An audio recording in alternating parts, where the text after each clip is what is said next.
역사는 항상 그날 일어난 겁니다. 그날이 없었다면 오늘 우리가 이거 있겠습니까? 대한민국에 존재하겠습니까? 그날은 중요한 거예요. 그 하루가 중요한 겁니다. 그 하루가 있었기 때문에 오늘 인간의 역사가 존재하고 우리가 존재하는 거예요. 4,000년 전에 하나님께서 아브라함을 불렀던 그날, 아브라함은 강을 건너서 하나님의 약속의 땅으로 왔고, 그리고 그의 후손을 통해서 예수 그리스도가 오셨습니다. 주님이 부르신 그날이 없었다면 어떻게 됐을까요? 아브라함이 100세가 되기 전에 그날 하나님이 내년 이맘때쯤 아들을 주겠다고 약속을 하셨습니다. 그리고 하나님 그 약속대로 이삭을 주셨습니다. 우리 인생도 마찬가지입니다. 그날 하루하루가 쌓여져서 우리 인생이 되는 겁니다.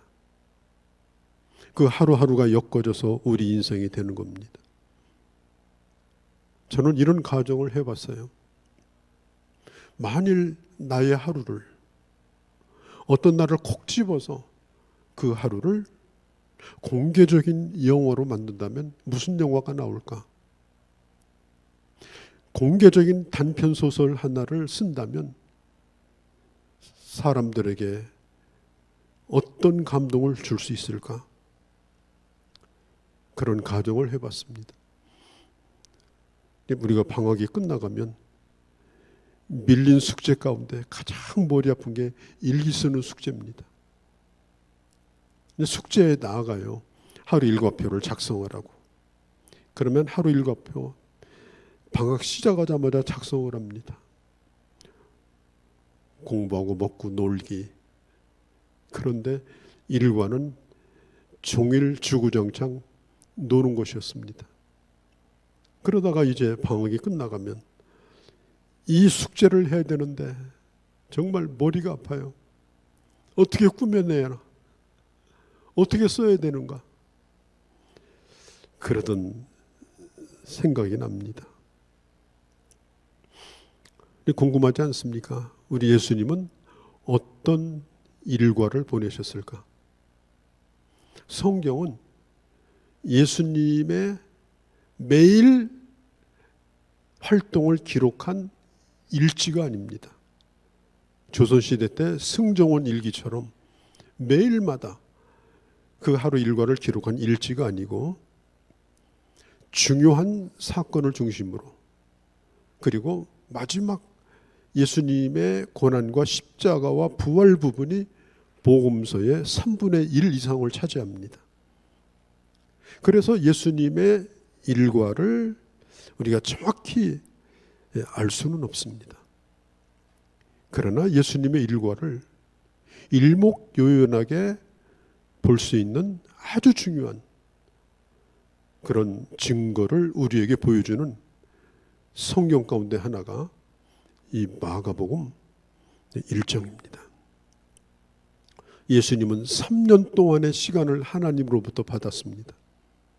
30세의 부름을 받아가지고 33세에 죽으시는데, 여러분 3년이 긴가요? 짧은가요? 짧다면 짧지만 또 길다면 길 수도 있지만 예수님에게는 너무나 짧은 시간입니다. 예수님이 꼭 33세에 돌아가실 필요는 없어요. 80세도 될 수가 있고 90세도 될 수가 있는데 주님이 정하신 날은 3년인 거예요. 한없이 사는 데까지 사는 인생이 아닌 거예요. 그래서 예수님은 그 하루하루를 얼마나 소중하게 일과 계획을 짜고 지내셨을까? 여러분 상상이 되지 않습니까? 그렇게 사역하다가 하나님의 뜻대로 우리 주님은 십자가에 달려 죽으시고 아리마대라는 어느 부자의 무덤에 주님은 묻히시고 그리고 주님은 하늘로 승천하셨습니다. 특별히 이 마가복음 1장을 쭉 살펴보면 병자를 고친 부분이 대단히 많습니다. 유명한 대학병원의 유명한 의사들이 하루에 환자들을 수백 명씩 진료를 한다고 그래요. 시간은 1분. 우리 예수님은 그렇게 치료하지 않았어요. 환자들이 구름대같이 모여드는데 한 사람 한 사람을 위하여 다 기도하시고 말씀하여 주시고 만져주시면서 그들을 치료해 주셨습니다. 고단한 사역입니다. 그리고 주님은 잠깐 틈이 나면 또 천국 복음을 증거하여 주셨습니다. 주님의 일정 가운데 예를 들어 보면 요한복음 2장 같은 데는 어느 혼인집에도 가셨어요. 그 바쁜 때도 꼭 축하해야 될 집은 찾아가셨어요. 여러분, 바쁘다고 축하해야 될 걸 생략하고 살면 누구도 나를 축하해 주지 않습니다. 하나님의 아들인 예수님도 어느 집에 혼인잔치에 가셔서 하객들도 만나고 그리고 식사도 하셨던 걸 볼 수가 있어요. 그리고 그의 피로를 채워주셨어요. 물로 포도주를 만들어서. 시간이 가는 줄 모르게 수많은 사람들이 예수님을 찾아왔습니다. 예수님의 소문은 날이 갈수록 점점 퍼져나갑니다. 병자를 고칠 때마다, 기적을 행할 때마다, 죽은 자를 살릴 때마다 소문이 퍼져나가는데 이건 일파만파 걷잡을 수가 없었어요. 난 여러분들에게 부탁합니다. 좋은 소문을 내는 하루가 되시기를 바랍니다. 좋은 소문을 내는 하루. 어떤 날은 안 좋은 소문을 내기도 하고 불쾌한 소문을 내기도 하고 그런 날은 실패한 거예요. 좋은 소문을 만들어내야 돼요. 예수님은 그러셨어요. 그래서 많은 사람들이 예수님에게 찾아왔습니다. 그때의 우리 예수님은 그 인기를 등에 업고 뭔가를 하려고 하지 아니하셨고 끊임없이 이동하시면서 예수님께서는 하나님의 말씀을 증거하셨습니다. 심지어 어린아이가 가져온 도시락 하나를 가지고 5,000명을 먹이실 때 사람들이 얼마나 흥분했는지 예수님을 왕으로 세우려고 구름대같이 모여들었어요. 그래서 할 수 없이 예수님이 배를 타고 저 호수 건너편으로 가신 적도 있었습니다. 오늘 마가복음 읽어드린 이 말씀의 배경은 가버나움이에요. 안식일이 되자 주님은 회당에서 말씀을 전하시고 그리고 병자를 고쳐주셨어요. 사람들은 예수님의 말씀을 들을 때 권위 있는 자와 같았어요. 예수님의 말씀은 너무 평범한데 들으면 들을수록 권위가 있어요. 그리고 귀신 들린 한 사람이 회당에 들어왔어요. 막 소리를 지릅니다. 그때 예수님이 그를 내어 쫓으십니다. 그 안에 있는 어둠의 영을 내어 쫓으셔요. 우리를 멸하려고 여기 왔습니까? 나와 무슨 상관이 있습니까? 그렇게 예수님을 두려워했지만 그의 정신을 온전하게 만들어 주셨어요. 그러자 소문이 또 퍼져나갑니다. 28절에 보면 예수의 소문이 온 갈릴리 사방에 퍼지니라. 장사 잘 되는 집은 소문이 좋아서 잘 되는 거예요. 식당 운영도 마찬가지, 학원 운영도 마찬가지, 아이들 보내는 유치원은 특별히 더 그래요. 병원 소문 많이 탑니다. 의사 마찬가지입니다. 변호사도 마찬가지입니다. 뭐 쇼핑몰도 마찬가지. 이 소문이 대단히 중요합니다. 우리는 예수를 믿는 사람이고 예수님을 등에 업고 사는 사람들 아닙니까? 그러니까 우리도 어디를 가든지 간에 예수 그리스도로 말미암아 아름다운 소문을 내며 살기를 간절히 우리 바랍니다.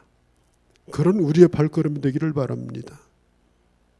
자, 그러면 예수님께서 하루 종일 병자를 고치시고 성경에 보면 오늘 본문 바로 전에 보면 무슨 얘기가 나오는가 하면 그날 저녁까지 집 앞에 사람들이 가득하였다고 그랬어요.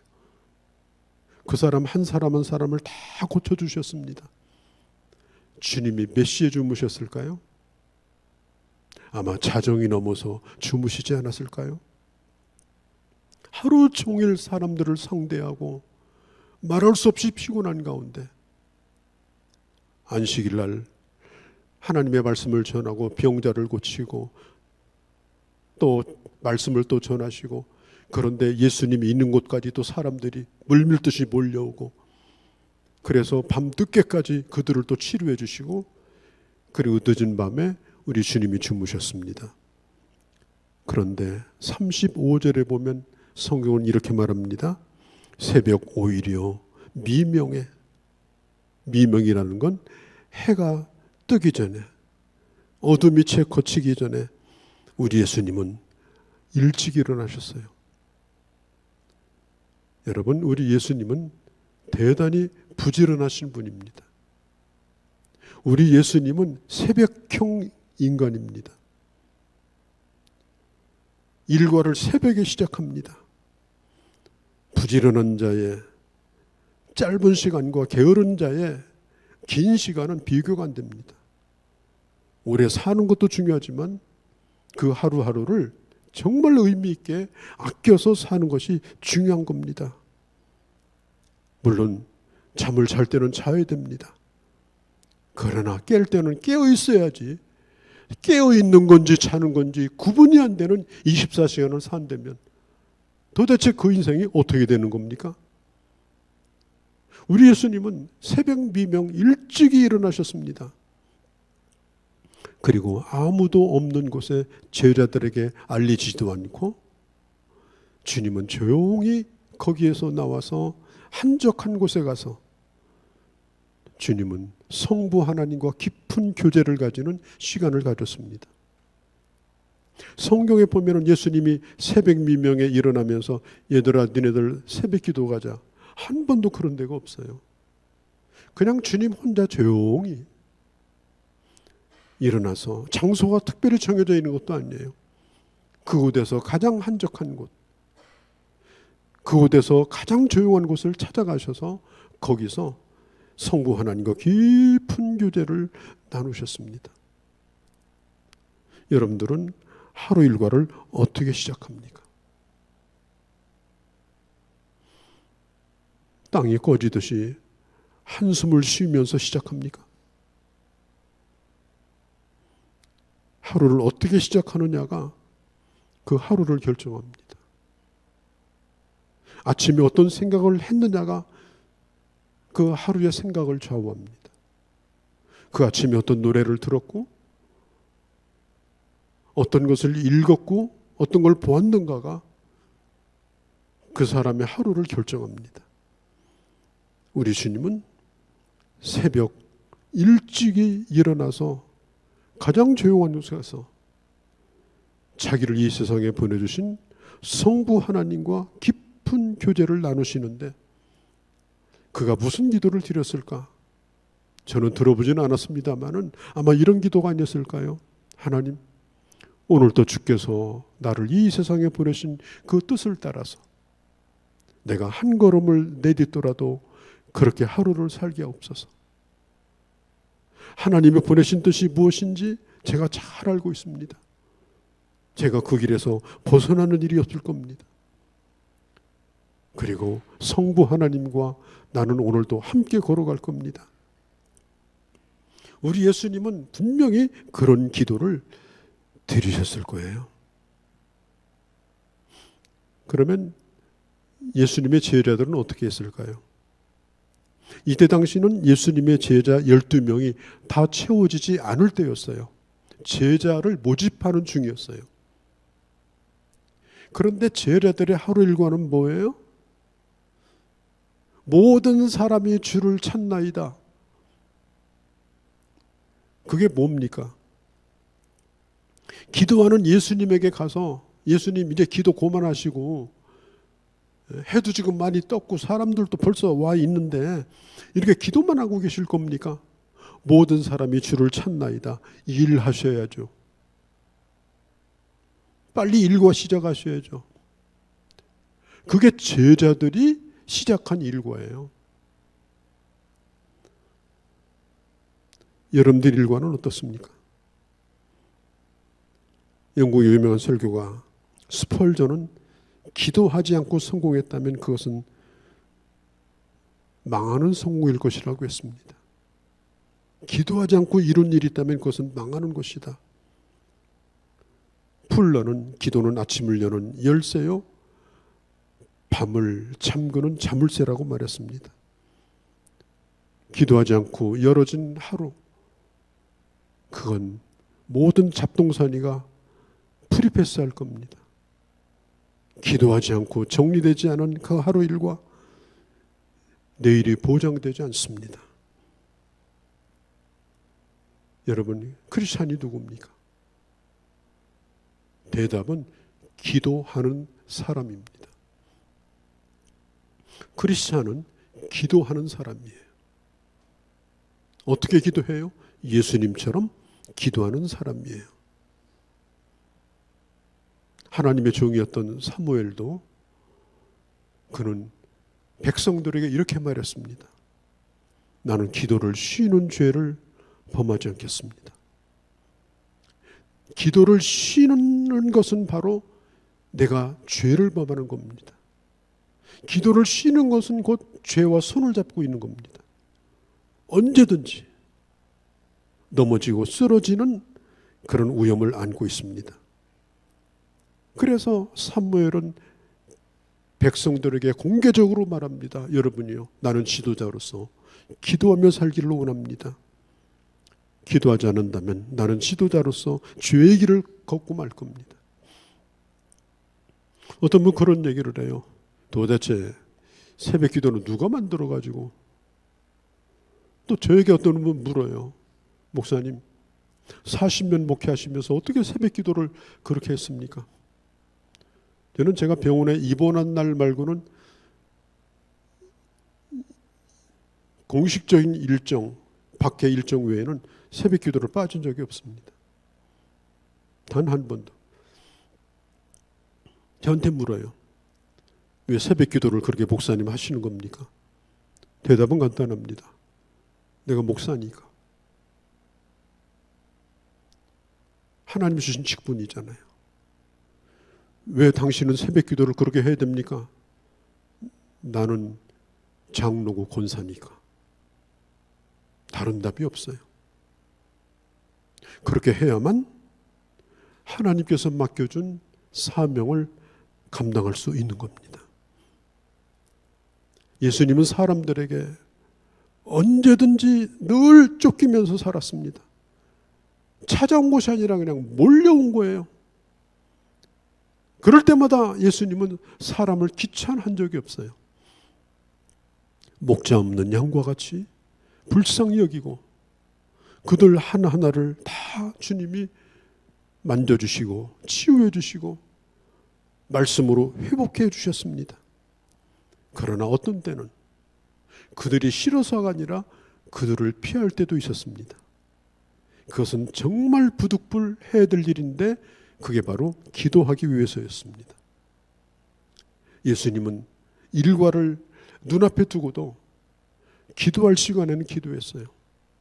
낮에도 어떤 중요한 일을 앞두고는 예수님은 한낮에도 기도했습니다.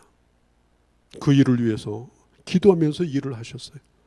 새벽에 일어나 기도하시고 일을 하면서 기도하시고, 우리가 교회 나와서 뭐 정의니 무슨 진리니 다 부질없는 얘기입니다. 기도하지 않고 부르짖는 것은 그 구호가 아무리 그럴듯해도 그건 다 의미가 없는 거예요. 기도하는 것이 정의입니다. 하나님의 뜻을 묻고 그 뜻에 확신을 가지고 움직이는 것이 그게 진리입니다.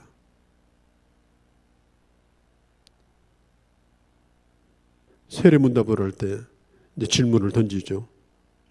기도는 누구 이름으로 합니까? 그럼 답을 하죠. 예, 예수님의 이름으로 합니다. 기도는 몇 번 하시나요? 그러니까 어떤 분이 3번 합니다. 언제 기도합니까? 예, 식사할 때 기도합니다.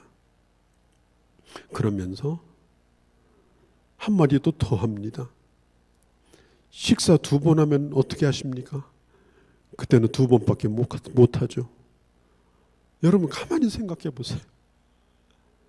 이게 여러분 크리스찬입니까?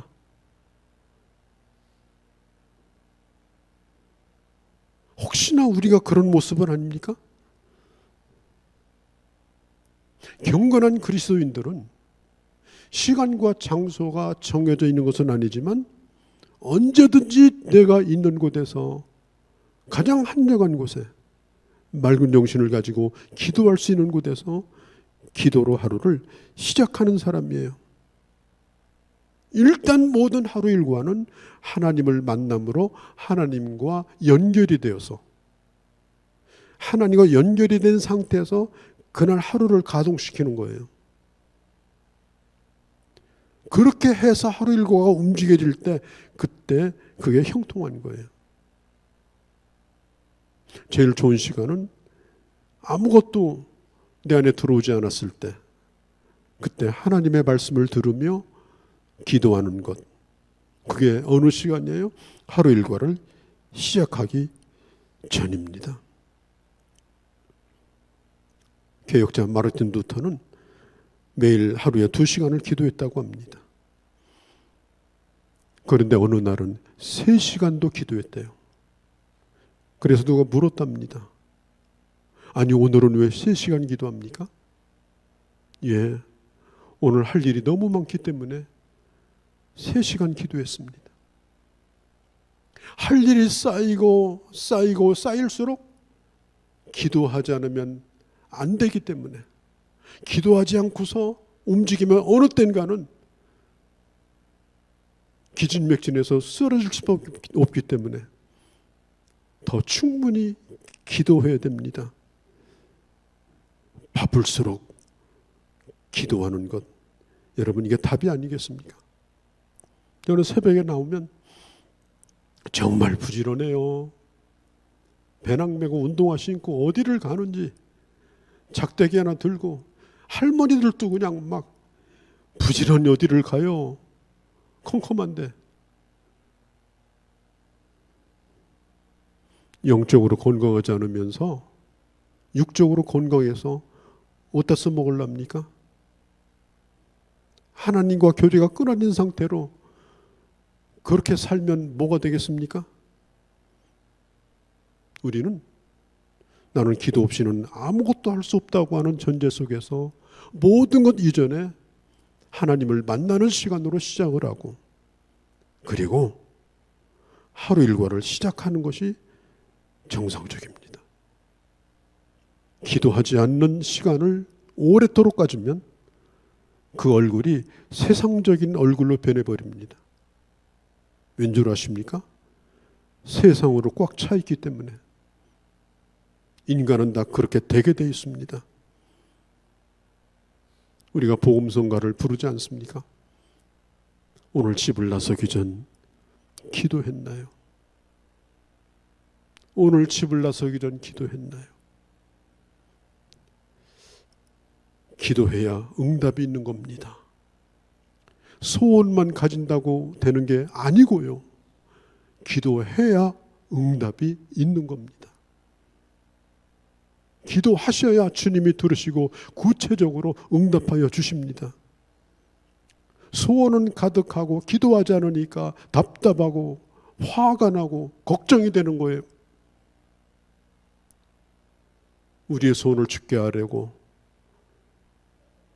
기도로 보따리를 다 풀고 모든 걸 주님 앞에 맡기고 그 하루를 시작하면 나도 모르는 사이에 하나님이 나를 인도하십니다. 하나님이 응답하십니다. 예수님은 하루 일과를 그렇게 시작했어요. 또 한 가지는 예수님은 목표 지향적인 삶을 사셨습니다. 36절에 보면 시몬 및 그와 함께하는 자들이 예수를 따라가 37절에 만나서 기도하는 데까지 찾아갔어요. 예수님 기도하고 계신데 흔들었어요. 그러면서 뭐라고 합니까? 예수님, 모든 사람이 지금 주를 찾나이다. 이러고 있을 때가 아닙니다, 지금. 예수님께서 뭐라고 말씀했어요? 내가 온 것은 복음을 전하기 위해서 왔다. 오늘 내 일정은 다른 곳으로 가는 거다. 그들을 만나지 않겠다. 예수님이 이 땅에 오신 목적은 사람들을 만나서 인기를 얻고 스타가 되는 것이 아닙니다. 벌써 12제자가 다 만들어지기도 전이에요, 지금. 그런데 먼저 부름을 받은 제자들은요, 벌써 예수님 스케줄 조정하고요, 예수님 매니저가 돼가지고 자기들도 뭐 유명한 사람인 것처럼 착각해가지고 사람들 오면 줄 서 번호표 받아 이런 일을 지금 하고 있었던 거예요. 먼저 부름받았던 베드로 같은 사람은 마음이 뿌듯했을 겁니다. 예수님을 따를 때 참 구박도 받았고 사람들에게 참 비난도 받았지만 내가 역시 예수 제자 된 거 잘한 일이다. 그리고 자랑스럽게 예수님한테 가서 예수님 만나셔야죠. 빨리 기다리고 있는데요. 그때 우리 주님이 38절에 이르시되 우리가 다른 가까운 마을로 가자. 거기서도 전도하리니 내가 이를 위하여 왔노라. 39절에 이에 그렇게 말씀하시고 온 갈릴리를 다니며 그들의 여러 회당에서 전도하시고 귀신을 내어 쫓으셨다. 갈릴리라고 하는 지역은 굉장히 큰 지역입니다. 동네가 200개가 있는데 유대 나라는 동네마다 회당이 하나씩 있어요. 그러니까 어제는 가버나움 회당에서 복음을 전하셨으면 오늘은 또 다른 회당으로 가시는 거예요. 새로운 사람을 찾아서 새로운 사람을 만나기 위해서. 내가 여기에 뭐하러 왔나? 난 어디로 가는가? 그걸 잊지 말아야 돼요. 가끔 우리가 이제 돈 좀 가지고 백화점에 갑니다. 꼭 요거 사려고. 근데 한참 돌아다니다 보면 내가 뭐 사러 왔는지 잃어버려요, 중간에. 다른 것이 이미 눈에 들어왔어. 그래가지고 가지고 간 돈에다가 카드까지 결제해가지고 엉뚱한 거 사가지고 와. 그런 때가 한두 번이 아니에요. 우리가 하나님이 나를 보내신 목적, 내가 존재하는 이유들, 그런 목표들을 잃어버리고 산다면 우리 눈을 어지럽게 만드는 것이요, 견딜 수 없도록 그렇게 만드는 거예요. 알베르트 까미라고 하는 철학자는 이런 얘기를 했습니다. 인생을 어떻게 사느냐? 눈물 나도록 살라. 눈물 나도록 살라는 뜻이 뭐겠어요? 진실하게, 진정으로 놀러 온 게 아니니까, 목적 없이 어디 쇼핑하러 간 인생이 아니니까 눈물 나도록 살라. 우리 예수님은 사람들이 그렇게 붙들고 제자들이 가자고 했어도 그걸 뿌리치고 자신이 왜 하나님의 보냄을 받아서 여기에 왔는지, 자신이 가야 될 곳이 어디인지, 예수님은 자신이 해야 될 일을 하기 위해서 사셨어요. 제자들이 말렸죠. 베드로가 예수님 십자가 달려 죽으시면 안 됩니다. 예 샤탄아, 저리 가. 나는 내 길을 갈 거야. 그리고 다 못한 일은 마지막 제자들에게 너희가 나를 대신하여 제자를 삼는 일을 하고 교회를 세우는 일을 해라. 예수님이 교회 세우는 데까지 한 80살 사시고 그건 예수님 스타일이 아니에요. 내가 할 일 다 하면 오늘 인생 끝나도 후회 없는 거예요. 나머지는 나머지 사람에게 맡기면 돼요. 그것까지 걱정할 필요가 없어요. 하나님이 내게 오늘 주신 사명이 뭐냐? 하나님이 오늘 나를 세우신 목적이 뭐냐? 항상 우리는 그것을 물으면서 살아야 되는 것입니다. 거기서 벗어난 걸 탈선이라고 하는 거예요. 일관된 삶, 목적이 있는 삶, 일직선을 가는 삶. 내가 일생을 살면서 이것저것 다 생각하면서 이건 잘했고 저건 못했고 뭐가 성공이고 실패고 그건 걱정거리도 아니에요. 어떻게 사람이 모든 걸 다 잘합니까? 어떻게 사람이 모든 것에 후회가 없겠습니까? 하나님이 내게 맡겨주신 그 뜻, 내가 이 일을 위하여 왔노라. 많은 사람이 예수님을 면하려고 찾아왔지만 그러나 주님은 그 일을 위해서 그날 아침도 기도하시고 그 가버나움이라는 곳에서 큰 도시입니다. 거기는 야 여기다 교회 세우고 사람 모아보자 회관도 지차 아닙니다. 그곳을 떠나셨습니다. 그 일이 뭐예요? 바로 전도하는 일이었습니다. 오늘 아침 날씨가 좀 좋았습니다. 이제 벌써 가을도 어김없이 오는 것 같습니다. 우리는 이 가을이 되면 농부의 마음으로 돌아가야 됩니다. 뿌린 걸 거둬야지 남의 밭 넘보면 안 됩니다. 정직하게 뿌린 것에 대하여 우리는 하나님 앞에 기대를 가지고 그리고 마지막 점검을 하는 계절이 바로 지금 우리가 서 있는 자리입니다.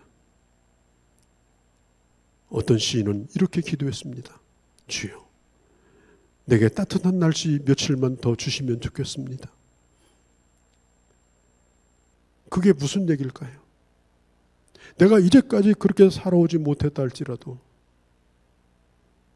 내게 며칠만 더 시간을 주신다면 남들 거둘 때 거둘 곳이 없는 이런 인생을 살고 싶지 않다는 거예요. 뿌릴 수 있다면 그 마지막 며칠 날이라도 내가 뿌리고 나도 거두며 살고 싶습니다. 우리도 이런 기도를 해야 되지 않겠습니까? 우리 예수님은 거기서도 전도하리니 내가 이것을 위해서 왔노라. 우리가 후회하지 않는 일이 뭐겠습니까? 다른 건 다 후회해도 괜찮아요. 인생은 후회할 수밖에 없는 거니까.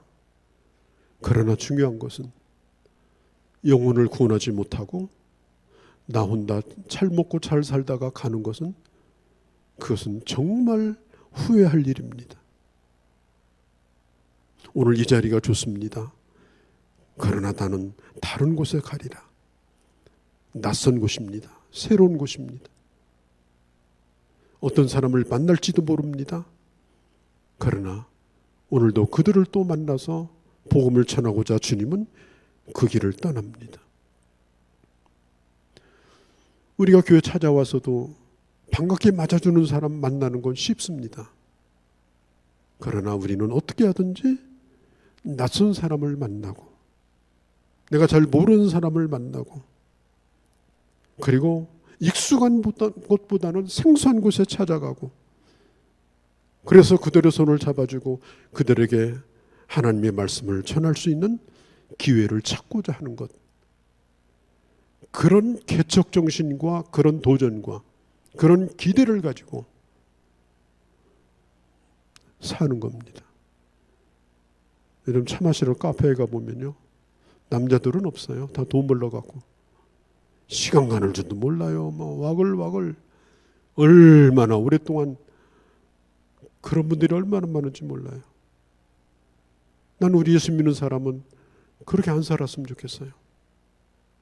얼마나 아까운 시간이에요. 우리에게 주어진 이 시간은 사는 것이 아니라 지금 죽는 거예요. 사는 만큼 지금 죽어가고 있는 거예요. 갈수록 힘도 빠져요.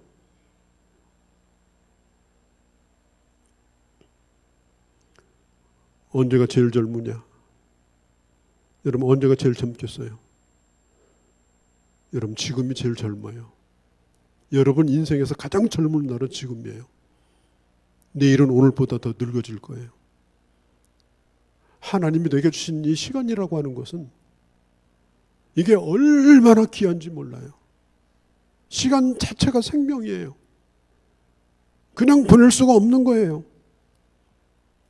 예수님은 제자들을 다 모으기도 전에 사역 초기예요. 마가복음 1장은. 그 초기부터 자신이 갈 길이 어디인지, 자신이 어떤 일을 해야 될지를 분명히 하고서 가신 겁니다. 수정하지 않았어요. 뒤를 돌아보지도 않았어요. 그 일에 집중하기 위해서 새벽미명에 기도했습니다.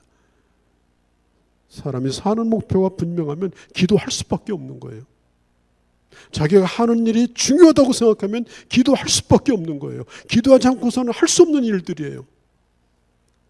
기도하지 않아도 할 만큼의 일이라면 그 일은 별로 가치가 없는 일이에요. 내가 오늘 가는 길이 소중하고 귀하기 때문에 나는 기도해야 된다. 하나님이 나를 도우셔야 된다. 하나님 떠나가면 아무것도 못한다. 그리고 그렇게 하루를 열고 하나님께서 내게 주신 그 일을 향하여 나도 오늘 이 하루를 시작한다. 제자들을 데리고 가자. 그리고 이제 해가 밝아올 때에 다른 동네로 가시는 예수님을 한번 생각해 보시고, 그리고 나의 일과가 단 한 편의 영어로 쓰여진다면 누군가에게 감동이 되어지고 간증이 되어지고, 그리고 하나님 앞에 자랑스럽고 영광스러운 그런 멋진 하루하루를 살아가는 귀한 주의 사람들이 되어주시기를 바랍니다. 거룩하신 우리 아버지 하나님, 나는 이 일을 위해서 왔노라. 그래서 낯선 곳으로 또 새로운 사람에게, 그리고 주님은 찾아가셨고 그곳에서도 기도하셨고 또 다른 곳으로 또 옮기시면서 끊임없이 기도와 사역을 이어가셨던 우리 예수님, 아버지, 하나님께서 저희들을 이 땅에 보내셨습니다. 우리 하루하루가 사명이요, 우리 하루가 금과 같이 귀한 시간들입니다. 아버지, 날마다 살아계신 하나님의 손을 붙들고 기도하며 하루를 시작하게 하시고, 그리고 주님이 주시는 그 능력과 비전과 주의 말씀을 붙들고 하루하루를 승리하며 주의 뜻을 다 이루며 살아갈 수 있는 귀한 하나님의 사람들이 다 되게 하여 주시옵소서. 우리 주 예수님의 이름으로 기도하옵나이다. 아멘. 예수 그리스도의 은혜와 하나님 아버지의 크신 사랑하심과 성령님의 영원한 교통하심이 오늘 예배 중에 함께한 귀한 형제자매들 머리머리 위에 이제로 영원히 함께 계실지어다. 아멘.